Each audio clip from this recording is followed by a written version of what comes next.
Bonsoir, bienvenue dans le 19-20. À 19h30, l'édition nationale reviendra sur la 4e conférence sociale. François Hollande se pose en rassembleur face à la fronde des syndicats et à l'absence de la CGT. Au sommaire également, les jouets de Noël, drones, robots. Chaque année, les fabricants innovent avec 1 millier de nouveaux modèles. À la une de l'information en Provence-Alpes, la 2e semaine de procès de Patrick Salamé. L'homme est jugé devant les assises d'Aix-en-Provence, soupçonné d'avoir enlevé en 2008 Fatima Saya, une jeune Marseillaise. À la barre aujourd'hui, un nouveau témoin clé est venu s'exprimer.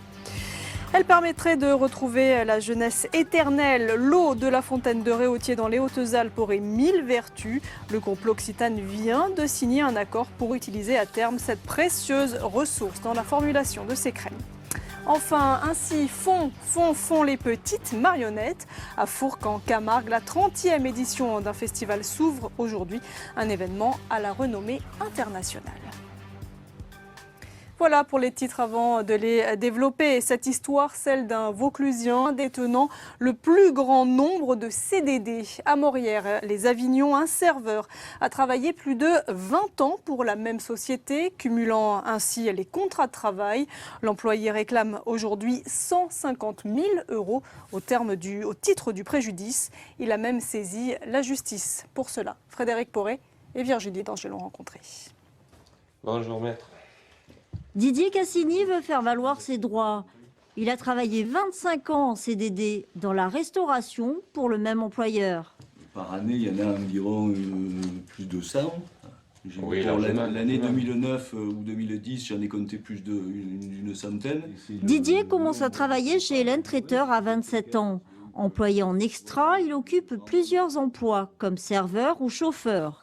À compter de février 2012, son employeur fait moins appel à ses services. Je ne me sentais plus également de finir donc une journée un jeudi à 4h du matin et de rembaucher donc à 7h du matin le vendredi, vous voyez, donc 3 heures de battement entre une réception et l'autre. Il me fallait des heures de sommeil normales.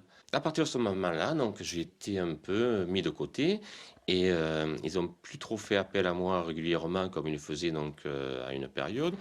Le dossier a été plaidé devant le Conseil des prud'hommes d'Avignon. Son avocat a demandé la requalification en CDI des contrats à durée déterminée. Le nombre de contrats et la durée des missions laissent entendre que manifestement, contrairement à la nature du contrat d'extra, qui se veut par définition temporaire, M.